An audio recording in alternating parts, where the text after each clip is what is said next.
ఈరోజు మనం చెప్పుకునే కథ పేరు ఆగని అదృష్టం. పూర్వం అంగరాజ్యాన్ని దేవసేనుడనే రాజు పరిపాలించేవాడు.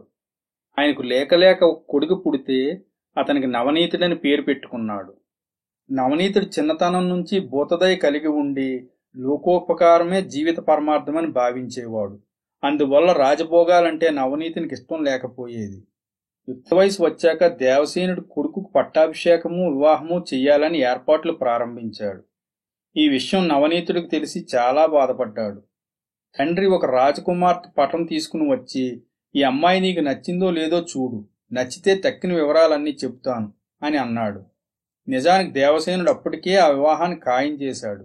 అయితే నవనీతుడు ఆ పటాన్ని చూడకుండానే వివాహము బంధహేతువు, పట్టాభిషేకం నరకహేతువు, రాజ్యపాలనలో ఎందరినో శిక్షించవలసి ఉంటుంది. ఆ పాపపుణ్యాలన్నీ రాజుకే చెందుతాయి. అందువల్ల నాకు పెళ్లి వద్దు, రాజ్యపాలన వద్దని చెప్పాడు. తండ్రి ఎన్నో విధాల నచ్చజెప్పటానికి ప్రయత్నించి తన వల్ల కావటం లేదని మంత్రులను, సామంతులను, గురువులను నవనీతుని వద్దకు పంపి వివాహము, రాజ్యపాలన ఈ రెండు ఎలా ధర్మబద్ధమో చెప్పించసాగాడు. దానితో నవనీతుడు విసుగు చెంది ఎవరికీ చెప్పకుండా అరణ్యాలకు పారిపోయాడు.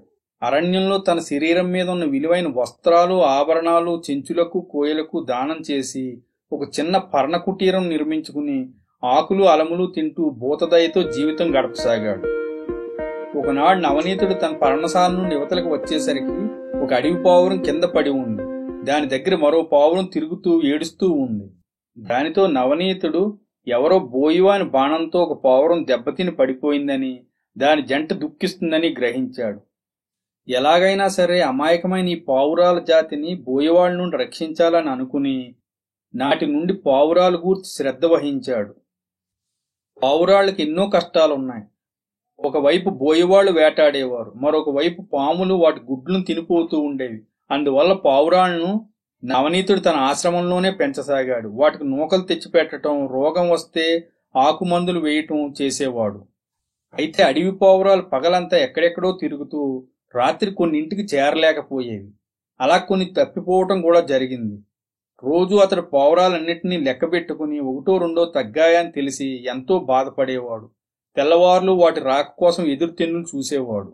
ఇలా కాదని నవనీతుడు పావురాల కోసం పెద్ద పెద్ద కోయిగూళ్లు నిర్మించదలిసి సమీప గ్రామంలో వడ్రంగి వద్దకు వెళ్లి తనకు 100 కోయిగూళ్లు కావాలని అడిగాడు.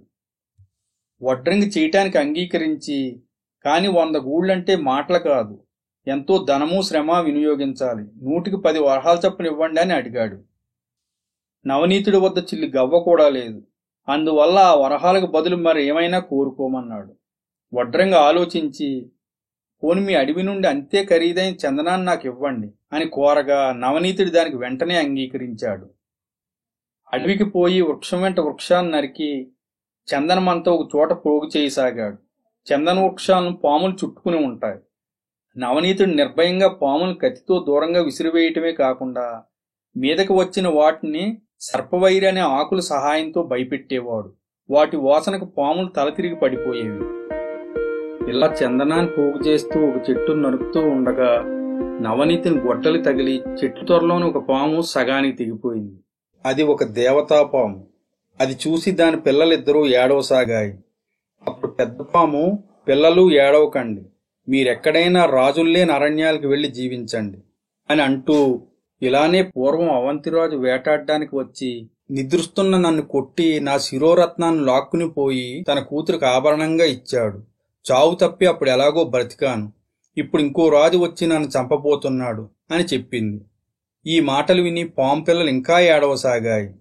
నవనీతుడు ఆ దేవతాపాము మాటలు వింటూనే పాముకు నమస్కరించి, అమ్మా, నేను తెలియక నిన్ను చంపాను, లేకుంటే దూరంగా విసిరివేసి ఉందును. నేను ఈ చెట్లు నరకటం నా స్వార్థం కోసం కాదు, భూతదయ కోసం అన్నాడు. అది విని పాము విషాదంగా నవ్వి, నవనీత, రాజు అనేవాడు రాజ్యపాలన చేసి దుష్ట శిక్షణ శిష్ట రక్షణ చేయటం ధర్మం. నీవు నీ ధర్మాన్ని ఎప్పుడూ తప్పావు. వివాహం మానవ జీవితానికి ముఖ్యమైన ధర్మం, దానిని వదిలేశావు. కాని అడవిలోకి వచ్చి మానవ సంసారానికి బదులు పక్షుల సంసారంలో పడ్డావు. ఇలా ఒక దశ కిందకే దిగజారావు. మాకు ఆహారంగా ఉండే పావురాల గుడ్లను మా నోటి ముందు నుంచి లాగి మా జాతిని ఆకలితో చంపావు. మాకు స్థావరాలైన చందన వృక్షాలను నరికి చివరకు మాకు ఇల్లు కూడా లేకుండా చేశావు. ఇదే నా ధర్మం అంటే అని అంది. దేవతా సర్పం ఇలా ప్రశ్నించేసరికి నవనీతుడు తల తిరిగిపోయినట్లు అనిపించింది. తల్లి, నన్ను క్షమించు, పాప పరిహారార్థమై నాకేదైనా మార్గం చూపించని అన్నాడు. అయితే అవంతి రాజకుమారు నుండి నా శిరోమణిని నాకు తెచ్చి ఇవ్వు, దాని శక్తి వల్ల నేను బతుకుతాను అని అంది పాము. దేవతా సర్పాన్ని రక్షించే నిమిత్తం నవనీతుడు హుటాహుటిన అవంతి రాజ్యానికి ప్రయాణం కట్టాడు. వెళ్లి అవంతిరాజుకు తన రాక గురించి కబురు పంపాడు. అవంతి ప్రభు నవనీతుడిని ఎంతో గౌరవించి వచ్చిన పని ఏమిటా అని అడిగాడు. దానికి నవనీతుడు తన వచ్చిన పని ఏమిటో వివరించాడు. అప్పుడు అవంతిరాజు మంత్రులతోనూ కుటుంబ సభ్యులతోనూ ఆలోచించి, నా కుమార్తెను వివాహమాడి నా రాజ్యం నువ్వు పాలిస్తే నీకు ఆ శిరోమణి ఇస్తానని షరతు పెట్టాడు. దేవతా సర్పాన్ని రక్షించే నిమిత్తం నవనీతుడు వివాహానికి అంగీకరించాడు.